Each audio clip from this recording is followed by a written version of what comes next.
Salut tout le monde. Bonjour. Bonjour. Enchanté. Enchantée, je me présente, je m'appelle Karine.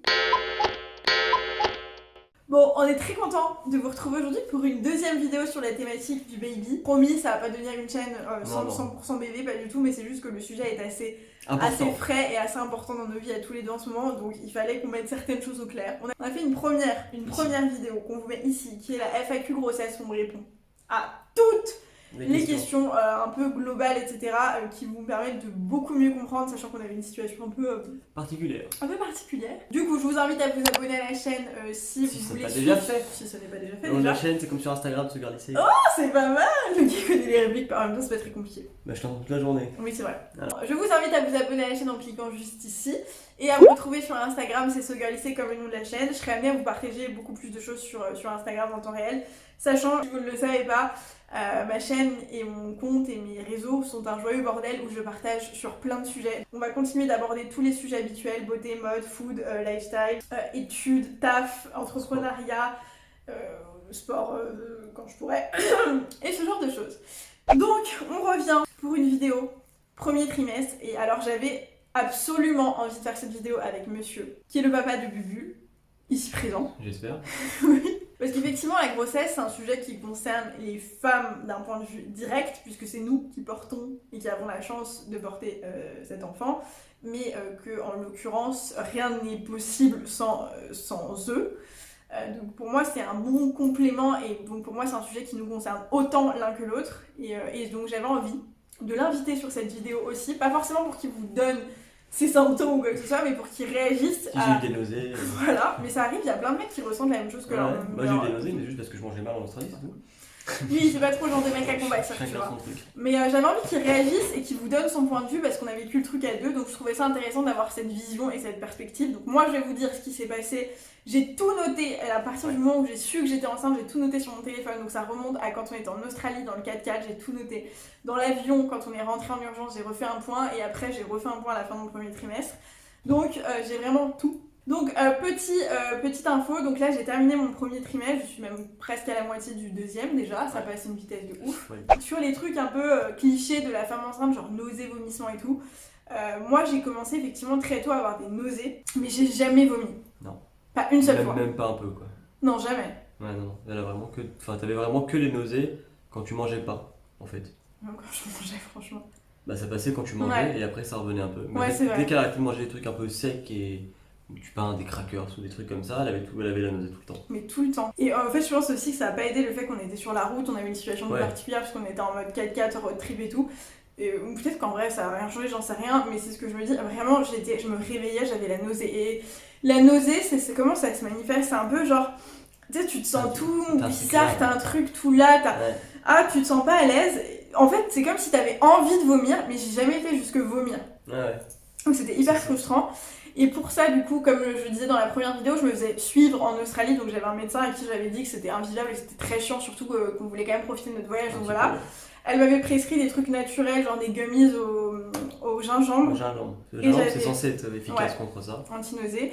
Et j'avais les bracelets anti-nausées que j'ai dans ma trousse de maquillage, que j'ai porté tout le temps, qui m'apaisaient un peu. Après, je sais pas si c'est psychologique ou si ça fonctionne vraiment. En fait, ça appuie sur les nerfs. Et puis après aussi, je me suis habituée, j'ai fini par effectivement manger un peu plus souvent, et sur des trucs un peu saccadés et des trucs secs. Et du coup, ça a un peu rétabli le truc, mais globalement jusqu'à la fin. Donc, surtout qu'en plus de ça, on a mangé en Australie quand même des trucs pas ouf, pas tout le temps.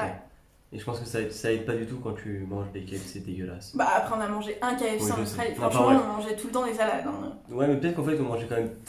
Ouais mais même le fait d'être sur la route, le fait de changer notre alimentation, parce que même si on mangeait bien, on mangeait pas comme d'habitude, ça doit pas aider pour ça. Ouais. C'est pas optimal. Ensuite, il y avait ce besoin du coup de manger toutes les heures et demie, mais au-delà des nausées, c'était un besoin. Je ressentais ce que je te disais parfois, c'est ventre vide. Mais ouais, j'avais l'impression que j'avais, mais vraiment, c'était horrible. J'étais là en mode, non mais littéralement, je crève la dalle. Genre, je meurs de faim. Tu vois, genre si tu me donnes pas à manger dans la seconde, je tombe dans les pommes, tu vois. Alors que j'avais mangé 1h30 avant ou machin. Du coup, la solution, c'était, on avait acheté, comment ça s'appelle ? Comme les Cricini. Des petites flûtes là, ouais. Les flûtes. Et on a acheté genre 12 paquets et je passais ma vie à manger ça dans la voiture. Moi je conduisais et je bouffais. Tout le temps. Mais des trucs bien secs et tout qui qui te reste un peu sur le ventre et tout, donc t'as vraiment l'impression de manger. Donc tu mâches, ça craque, enfin tu sens que tu mâches Ouais, quelque chose. C'est exactement ça. En fait, c'est le travail de mastication qui donne l'impression que ton ventre se remplit et tout, et ça m'aidait vachement. Donc ça, franchement, c'était pas mal, mais cette impression d'avoir besoin de manger tout le temps, parce que j'ai toujours aujourd'hui cette impression, mais de manière générale dans ma vie. Mais tout le monde mange, souvent. Mais là, c'était un truc de ouf, c'était vraiment tout le temps, genre. Tout le temps. Et c'était un peu chiant. Ensuite, ce que j'ai noté, pipi tout le temps, récit la nuit. Alors, il faut que je vous raconte. Donc, on dormait dans une tente. Et surtout, les 3 dernières semaines avant de rentrer. Donc, j'étais dans mon 2e mois. Oui. Levais, je pense, au moins deux fois par nuit.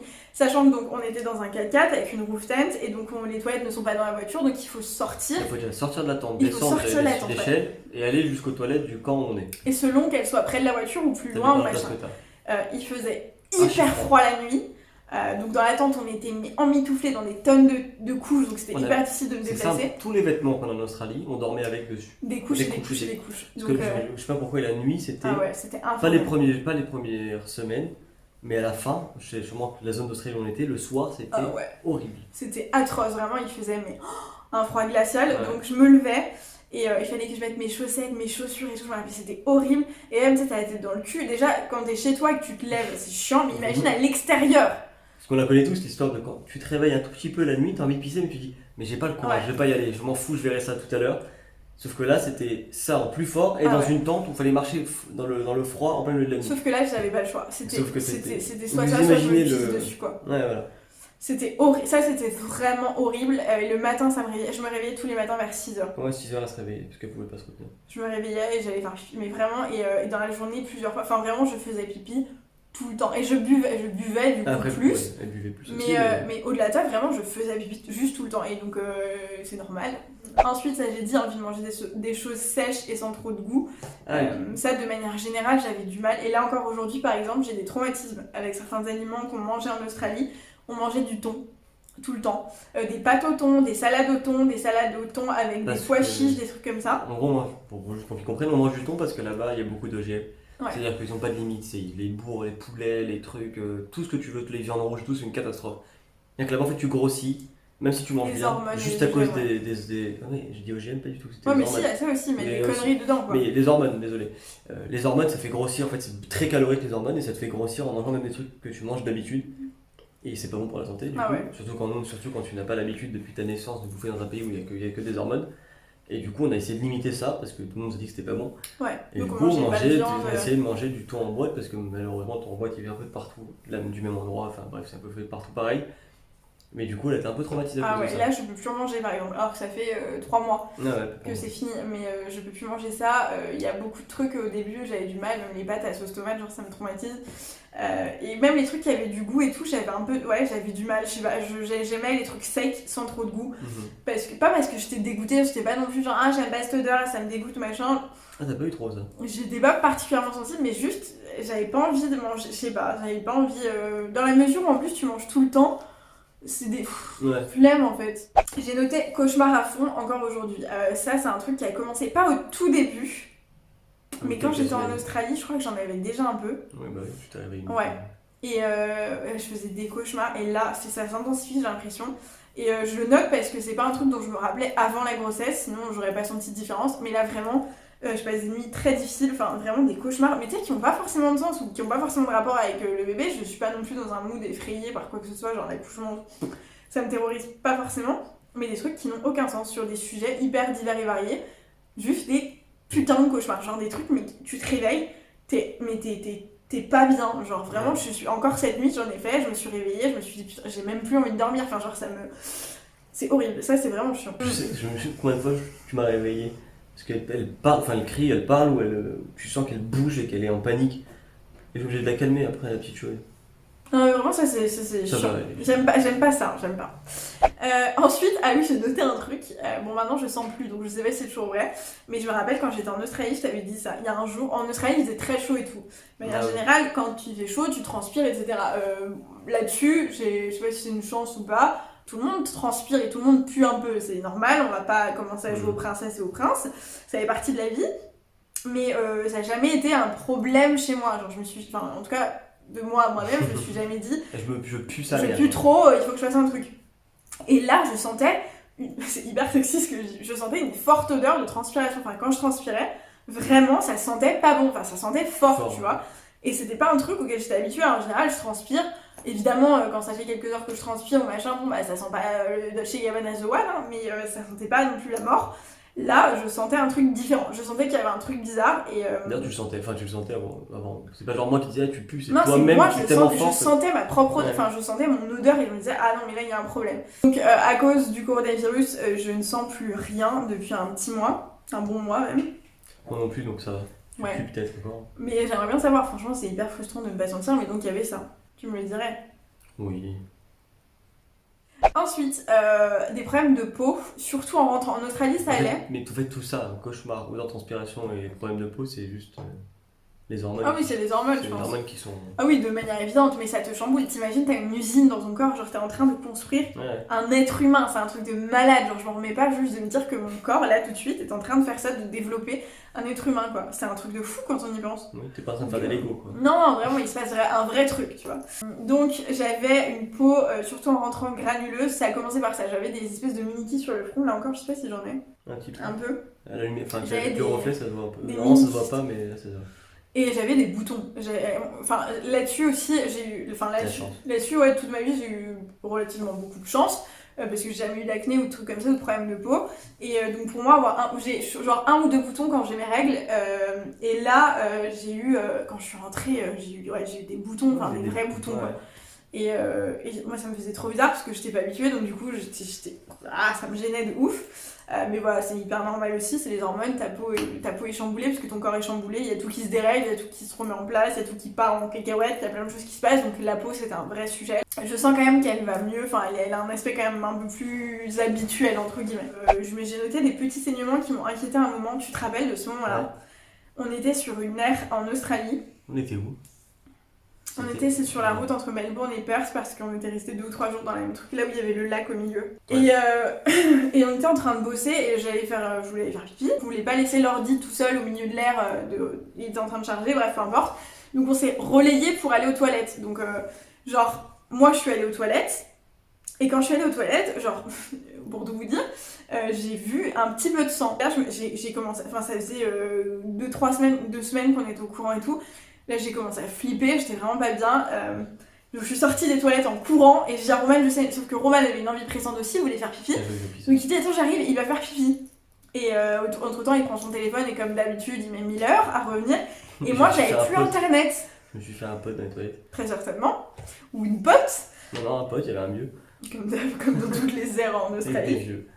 Ouais. Et moi j'avais plus internet sur mon téléphone. Et en fait, moi j'ai oublié de lui dire. Ouais, c'est ça. En fait, moi je suis parti aux toilettes et sur la route pour les toilettes, j'ai commencé à chercher saignement pendant qu'on est enceinte. Bref, je cherchais des trucs comme ça. Et en fait, dès le début, je tombais sur un article qui dit c'est normal, ça arrive d'avoir des petits saignements, machin. Donc tout de suite, moi je me suis dit en fait, c'est pas grave, sauf que j'ai oublié de lui dire. Donc moi, je suis revenu 10 minutes après, parce que j'ai parlé avec le vieux là, et là, je suis revenu, t'es en train de pleurer. Je lui ai dit mais qu'est-ce que t'as? Et j'avais oublié en fait. Parce que pour moi, c'était passé, c'était genre c'est bon, j'ai vu que c'était rien, je m'en fous. Tu m'avais oublié quoi. Et je suis arrivé, j'ai rattrapé, je fais mais qu'est-ce qui t'est arrivé? Elle m'a dit mais je sais pas ce que c'est, j'ai pas internet, tout. Je lui ai dit ah mais merde, mais en fait t'as rien, c'est normal. Et après j'ai montré l'article et j'étais en panique. Bon comme quoi, souvent on panique dès qu'on voit un petit truc, un petit machin, on sent. Ouais, c'est normal parce que tu sais pas aussi, mais franchement ça me faisait flipper. Et aussi autre chose du coup que j'ai noté, le ventre qui tire parfois comme des douleurs de règles. Ça aussi parfois ça me faisait flipper. Et aussi, j'en ai cherché sur internet et tout. J'avais vraiment la même douleur mal en bas du ventre, comme quand j'avais mes règles. Et je me dis merde, qu'est-ce qui se passe et tout, parce qu'en plus, je psychotais à fond. Ouais, elle a très peur pour moi. Ouais, j'ai très peur de beaucoup de choses, mais parce qu'on lit beaucoup de choses, et parce qu'avec les médias, et qu'on est surexposé à plein de trucs sur internet, à des histoires tragiques. Tout un truc tragique, ce que je veux dire. Donc ça me faisait flipper, et donc vraiment, j'étais pas bien. À chaque fois que j'avais mal au ventre et tout, j'étais pas sereine. Je me disais merde et tout, et je regardais sur internet. Toujours. Ensuite, donc ça aussi, ça fait partie un peu du truc, la psychose. Je pense que c'est un peu normal, sachant que de base, moi, je suis même pas une grande stressée. Enfin, sur les trucs qui me concernent. Ça dépend des choses, ouais. Mais là, ça m'a un peu. Au contraire, tu te laisses aller souvent. Ouais. Y'a pas des pyélonéphrite? Oui. Il y a un truc aussi, mais ça c'était insupportable, c'était que j'avais de la salive à fond. Je crachais tout le temps. Comme la racaille du 9-3. Non mais vraiment, je salivais un truc de malade. Je me rappelle que j'ouvrais la porte de la voiture toutes les 2 secondes pour cracher. Parce que c'était inconfortable. J'avais vraiment la bouche tout le temps hyper salivée. Genre, je sais pas pourquoi. Les hormones certainement. On n'a pas regardé ça. Ouais, ça j'ai pas fait gaffe, juste que c'était très chiant. Ensuite, j'étais fatiguée. Mais je dormais pas plus. Genre, je faisais pas de sieste. Je te réveillais le matin pareil, je faisais pas. C'est moi qui dormais plus. Ouais. Bah, encore même pas, parce qu'on avait un rythme de vie particulier, encore une fois. Mais par contre, t'étais fatigué, mais en même temps, c'est normal. Bah, jusqu'à la fin, ou quand on est revenu ici, sur le 3e mois, et sur la fin du premier trimestre, évidemment qu'on dormait tout le temps parce qu'on avait le coronavirus, qu'on était rentré en France en urgence et tout. Donc ça change un petit peu, mais. Beaucoup dormi. La situation, elle est pas comparable. Donc là, à ce moment-là, évidemment qu'on dormait de ouf, mais au début, moi, je m'attendais à un truc de fou. Tout le monde disait, mais tu vas être épuisé, mais c'est vrai, t'es très fatigué. Enfin, t'as pas d'énergie. Genre, je faisais pas de sport, tu vois. Ah non, je pouvais pas. Je faisais rien. Enfin, vraiment. Tu pouvais pas faire d'efforts plus qu'un truc normal, quoi. C'était là que tu faisais. Ah ouais. Tu pouvais manger, te déplacer. Et attendre dans la voiture. Mais ouais, globalement, je faisais pas grand chose, mais je dormais pas plus. Ensuite, j'ai noté 2 fois que j'ai pleuré pour pas grand chose, que j'étais très émotive. C'est vrai. Hein. Ouais. J'aurais dû noter les fois. Je sais plus pourquoi c'était. Je sais qu'une fois j'étais dans la voiture, je crois. Enfin, naze, c'est pas naze. Ouais, mais c'est des trucs pour lesquels tu pleures pas en manière voilà. de façon générale, genre tu vas pas te mettre à sangloter. Voilà. Et là, je pleurais vraiment. Ouais. Et encore aujourd'hui, ça m'arrive. Hein. Ouais. Bah, t'es beaucoup plus touchée par des vidéos que tu très regardes émotive, comme ça. Mais de base, je suis émotive. Oui, mais c'est encore une fois, c'est les hormones. En fait, la réponse à tout ça, c'est tes hormones. Oui, mais s'il faut expliquer de manière concrète ce que ça implique. D'accord. Le côté émotion à fond, décuplé carrément, mais plutôt sur le côté négatif. Je suis heureuse comme d'habitude, enfin, je suis bien, je suis positive et tout, mais par contre quand il s'agit de tristesse, pas forcément de colère et tout, parce que je me sens pas en colère particulièrement non, quoi, mais pour le côté l'empathie, je suis à fond. Genre là tu m'écris un commentaire, tu me racontes un truc genre mon chat s'est pété la patte hier matin, je me mets à chialer, je pense. Ouais. Et un truc encore aujourd'hui, un truc de malade, je suis essoufflée, comme il y a une fille qui m'a dit ça sur Instagram hier, qui m'a dit moi j'ai su que t'étais enceinte parce que tu faisais des stories et t'étais essoufflée alors que t'étais assise. Et elle a dit là, j'ai dit ok c'est bon, elle est enceinte. J'étais très forte. Ah putain, elle est folle. Mais ouais, genre là par exemple je parle, je suis essoufflée quoi. Ouais bah oui. Mais en fait de base, faut que vous sachiez, elle ne sait pas très bien respirer. C'est-à-dire que la nuit tu sens que de temps en temps elle s'étouffe, elle fait... Elle n'a pas des apnées du sommeil carrément, mais tu sens qu'il y a des fois il faut qu'elle reprenne un souffle fort pour reprendre un rythme correct. Quand elle fait du sport, c'est pareil, je lui dis respire bien et au bon moment parce qu'elle respire à l'envers, enfin bref. Et de même manière générale, quand elle fait des trucs, elle ne respire pas bien, elle se retient d'aspirer. C'est pas ma grande spécialité. Voilà, c'est pas son talent numéro 1. Ouais. Voilà. Et donc là, avec ça en plus, elle fait 5 mètres de trottinage. Ah ouais. Et c'est la fin du monde. On dirait qu'elle a fait un marathon. Et par contre, marcher, j'arrive à tenir la longueur, tu vois. Mais c'est vrai que je m'essouffle. Enfin, je suis là. Bah, faut que tu vas doucement. Du coup, tu vas doucement. Enfin, il faut que tout soit au ralenti pour que ton souffle. S'adapte, T'arrives pas à augmenter ton souffle. Mais ça, c'est normal, les gars. Parce qu'au début, je culpabilisais et lui aussi, il me fait vachement culpabiliser là-dessus. Arrête, si tu me dis très souvent, respire correctement, machin. Ouais, parce que par contre, moi, c'est un truc, je suis désolé, hein, mais ça m'énerve quand tu te mets à respirer archi fort pendant 30 secondes. Genre quand je fais ça. Ouais, voilà, elle vient, elle fait. Mais moi, ça me permet de réguler mon souffle, tu vois. C'est ce que j'ai dit, mais sauf que. Je sais pas, c'est un truc que je supporte pas. Je pense que j'ai un traumatisme. Ouais, je crois aussi. J'ai traumatisé petit. Un truc. Bon, en tout cas, moi, c'est ce qui se passe et c'est ce qui m'arrive tout le temps. Donc voilà. Mais ça, c'est normal, c'est parce que ton corps. Bah, il pompe plus ton cœur. Ton corps. Plus en fait, vite. t'as plus de sang, t'as plus de litres de sang. C'est d'ailleurs aussi pour ça que tu prends du poids. Voilà, on en reparle juste après. Et du coup, ton cœur pompe plus vite et du coup, il bat plus vite. Donc, voilà. T'es essoufflé. Comme si tu faisais du sport alors que t'es assis quoi. Ensuite j'ai fait un focus spécial sur le dernier mois du premier trimestre quand on est rentré à Paris puisque les choses ont un peu changé, on a chopé le coronavirus donc j'étais inquiète à fond, je vous en ai parlé aussi dans l'autre vidéo mais visiblement pas de risque pour le bébé donc voilà même si j'étais très inquiète donc ça change quand même beaucoup de choses et ça altère surtout vachement les symptômes etc parce que globalement le coronavirus moi qu'est-ce que j'ai eu, enfin qu'est-ce qu'on a eu tous les deux parce qu'on a eu globalement les mêmes, la perte de goût, perte d'odorat, moi j'ai eu des grosses migraines. Ça, du coup, je sais pas si c'est lié à la grossesse ou à ça ou les deux. Fatigue à fond, bah là pour le coup, à fond. Encore une fois, je pense que c'est un peu les deux, mais c'était dodo tout le temps. Et globalement, on pouvait rien faire, mais rien faire du tout. Moi, j'ai eu 4 jours morts. C'est-à-dire, j'allais du lit, manger et encore. Et je retournais dans le lit. Ouais. En fait, on était très faibles. 4 jours aucune énergie. Horrible. Et après, moi, c'est passé. Et après, c'est elle qui a commencé à voir. Et elle, c'était plus long parce que je pense que les deux ensemble, ça a été. Un peu trop, mais vraiment en fait tu peux parfois tu te réveilles de ta sieste ou je sais pas quoi, tu te sens en forme, tu te dis c'est bon ça va mieux, tu fais le moindre truc, tu te lèves, tu te changes, tu dis ça je suis éclaté, je retourne au lit et c'est tout. Ça c'était bien chiant. Donc ça plus moi aussi migraine Perte de goût et d'odorat, ça a été après, fatigue. Enfin bref, juste l'état grippal de ouf quoi. Ouais, voilà, douleur, truc de merde. Courbature, machin. Ouais, donc vraiment pas ouf et ça a duré un bon 3 semaines. Donc ça m'a empêché d'aller faire mon premier rendez-vous en France, parce que j'étais suivie en Australie, enfin j'avais fait prise de sang et tout. Donc finalement, je suis allée voir mon gynéco qui va m'accoucher d'ailleurs, qui top. Et donc quand je suis allée le voir, voilà, bisous. Et il m'a fait une espèce d'écho rapide, enfin c'était pas la vraie écho, c'était l'écho et ça m'a rassurée de malade parce que du coup j'étais enceinte de 3 mois. Et on n'avait pas fait d'écho. C'était vraiment sur la fin de mon premier trimestre et j'avais pas fait d'écho, j'avais pas vu ma pilule, je savais pas si tout allait bien, enfin c'était très stressant. Roman n'a pas pu venir avec moi même pour ce premier rendez-vous parce que jusqu'à maintenant je suis pas pu venir moi. Ça a été hyper compliqué. T'as le droit de faire ce que tu veux, mais par contre, t'as pas le droit de venir au rendez-vous quand t'as une écho. Bah là, pour le coup, c'était pendant le confinement, donc bon, ça avait du sens, même si c'est hyper frustrant, parce que du coup, j'ai fait mon premier rendez-vous chez le gynéco en France, et une semaine après, j'ai fait ma première vraie écho du 3e mois, du coup, et j'ai pleuré de toutes mes forces quand j'ai su que Roman ne pourrait pas venir, parce que pour moi, on me volait un truc, tu vois. Franchement, c'était hyper. Enfin, c'était horrible, donc là, j'espère que tu pourras venir celle-ci, parce que sinon, je la fais pas. Non, vraiment, c'est très. Elle boude. Non mais c'est chiant parce que comme je le dis pour moi c'est un truc qu'on vit à deux. En l'occurrence on a de la chance parce que tout se passe bien, qu'on vit le truc de manière très chouette et très positive et tout, et c'est hyper frustrant parce que j'ai pas envie de vivre ça toute seule déjà parce que tu mérites aussi de voir ça parce que je trouve que c'est incroyable et tout. Du coup elle filme, en fait elle fait des vlogs. Ouais du coup j'ai fait des vlogs. Les échographies. Mais littéralement genre ma première vraie écho j'étais là avec le mec et je lui disais bon bah du coup mon copain le papa il peut pas être là et tout, et donc je filmais l'écho et je filmais ce qu'il disait et donc j'ai envoyé genre 5 minutes de film quoi. Mais bon, ça fait des souvenirs et c'est comme ça. Mais ça, c'est vraiment un truc qui va me frustrer et qui me. Ah, ça me saoule. Mais bon, bref, c'est comme ça. Bah, j'espère qu'il n'y aura pas de deuxième vague parce que même à l'accouchement, tu vas être toute seule. Ah non, mais me dis pas ça. Touche tout ce que tu peux parce que là, je tape le scandale du siècle. Et donc, petit point activité physique. Au vu de tout ce qui s'est passé pour le premier et le deuxième mois, du coup, je pouvais plus faire de sport, j'avais plus d'énergie. En plus, continuer la route et tout. Ensuite, on est rentré. Coronavirus, machin, autant vous dire que l'activité physique était nulle. Ouais, même pour moi, c'était compliqué. Ah ouais, c'était chiant. C'est quand même moi, après le coronavirus, il m'a fallu. Mais ça fait combien de temps qu'on l'a eu? Ça va faire 2 mois. 1 mois et demi, ouais. J'ai trop mal aux fesses. Ça va faire 2 mois. Même moi, qui pourtant fait du sport régulièrement, c'est-à-dire que j'ai été mal pendant, du coup, je sais pas, 15 jours, j'étais mal. Après, ça allait mieux, donc je me suis dit, c'est bon, je peux reprendre le sport. Jusqu'à il y a quelques semaines. Je faisais 10 minutes d'effort et donc j'étais éclaté. Ton corps a du mal à s'en remettre quoi. Ouais, c'est trop bizarre, c'est comme si tu avais pompé toute ton énergie pour te soigner d'un truc. Donc imaginez qu'elle a fait une séance là.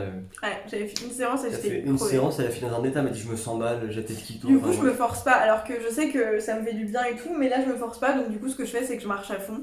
Du coup, ça entretient quand même parce qu'il faut malgré tout pas arrêter ça. Ouais, mais j'en ai jamais fait de ma vie donc. Bah, tu vas taper yoga. Je vais aller m'inscrire à des cours. Au niveau du poids, j'ai pris 5 kilos, je pense, pour ce premier trimestre. Je pense qu'en rentrant d'Australie, les 2 premiers mois, j'avais pas pris. Beaucoup. Et je pense que d'un coup, j'ai pris beaucoup parce que aussi d'un coup, mon corps s'est vraiment transformé. Surtout, faut qu'on en parle, mes boobs, les gars. Je pense que j'ai 2 kilos de chaque côté, littéralement, ils sont énormes. Je peux pas vous dire en termes de taille de soutif parce que je ne porte plus de soutien-gorge. Je pense que j'ai facile pris 2 ou 3 tailles, je pense. Ils sont par rapport à moi, par rapport à ma poitrine de base, ils sont énormes, donc très lourds. Aussi, quand on prend du poids, c'est parce que le bébé, c'est pas ça qui prend vraiment du poids. Hein. Le pauvre, malgré ce qu'on pense, tu pèses pas grand chose. Hein. Ton bébé, il fait 3 kg enfin il fait 3-4 kg, c'est pas non plus. Ça, c'est à la fin, c'est-à-dire que là, il fait 500. Ouais, genre, il fait quelques centaines de grammes. Quoi. Ouais. Le bébé. Oui. T'as plein de choses, t'as du coup tes litres de sang qui pèsent, t'as tout ce qui se passe à l'intérieur, le placenta, le truc. Bref, donc tu prends du poids pas seulement parce que tu deviens plus grosse, mais aussi parce que ce qui se passe des trucs. Donc il faut pas culpabiliser là-dessus. J'avoue que moi je culpabilise pas forcément par rapport au poids parce que c'est que du poids, enfin tant que ça met en danger personne. Voilà. Ce qu'on s'est dit quand on en discute, c'est que genre par contre je vais pas aller me priver. À l'inverse, je vais pas aller exagérer en disant parce que je suis enceinte alors que je vais manger que de la merde. Parce que ça souvent c'est ce qu'on dit, c'est ce qu'on entend dire, c'est genre je suis enceinte. J'ai le droit. Déjà je souffre, je peux faire n'importe quoi et bouffer n'importe quoi. Alors que non, ça aide personne, hein, ni toi ni ton bébé. Ton bébé, tu te donnes de la merde. Et toi, tu vas passer 10 ans à récupérer un corps que tu avais avant. Et puis à l'inverse, par contre, si tu as envie de te faire des kiffs. Oui, tu vas te faire un petit kiff. Mais c'est comme dans la vie de tous les jours. En fait, ce qu'il faut, c'est manger bien. Et puis te faire des kiffs. Et te faire des kiffs quand t'en as vraiment envie, tu le fais. Ouais. Mais pas se dire, en vrai, je m'en fous et je vais manger mal tout le temps. Ouais, non, mais c'est ça. Après, si tu t'habitues à manger mal. Donc t'as encore plus envie de manger mal et après tu manges mal tout le temps et là tu grossis vraiment. Et là tu prends 35 kilos. Et là tu dis tiens c'est bien, je fais 35 kilos. Au niveau du bidou, à la fin du 3e mois, j'avais pas forcément un gros bide, mais c'est sorti là, je pense, plus ouais, là, depuis quelques... Mais ça, on s'en reparle plus tard. Ouais, c'est vrai. Je pense que la vidéo a été très complète. J'espère qu'elle vous aura plus intéressé, je ne sais pas. Dites-moi en commentaire déjà si vous voulez regarder jusqu'au bout. Et si oui, pourquoi vous la regardez? Est-ce que c'est parce que c'est un sujet qui vous intéresse, parce que vous-même vous êtes en grossesse ou en projet ou en machin, ou juste parce que moi aussi ça m'arrivait, c'est-à-dire qu'il y a quelques mois, quelques années, quelques machins, la maternité, la grossesse, c'est pas du tout un sujet qui m'intéressait. Il m'arrivait de regarder ça juste par curiosité. Donc dites-moi si c'est votre cas. Je suis curieuse. On vous laisse. Oui. On vous fait plein de gros bisous. Mettez des petits likes si vous avez aimé cette vidéo. Abonnez-vous à la chaîne. Retrouvez-moi sur Instagram. Ma chaîne aussi. Et sa chaîne aussi. C'est DR Wild, chaîne de vlog. On va vous partager pas mal les coulisses, je pense. Du coup, on va vlogger cette partie-là de notre vie aussi. Ouais. Trop hâte. Et on vous fait plein de bisous. On vous retrouve plus tard. Je vous retrouve moi sur ma chaîne plus tard. Ciao. Ciao.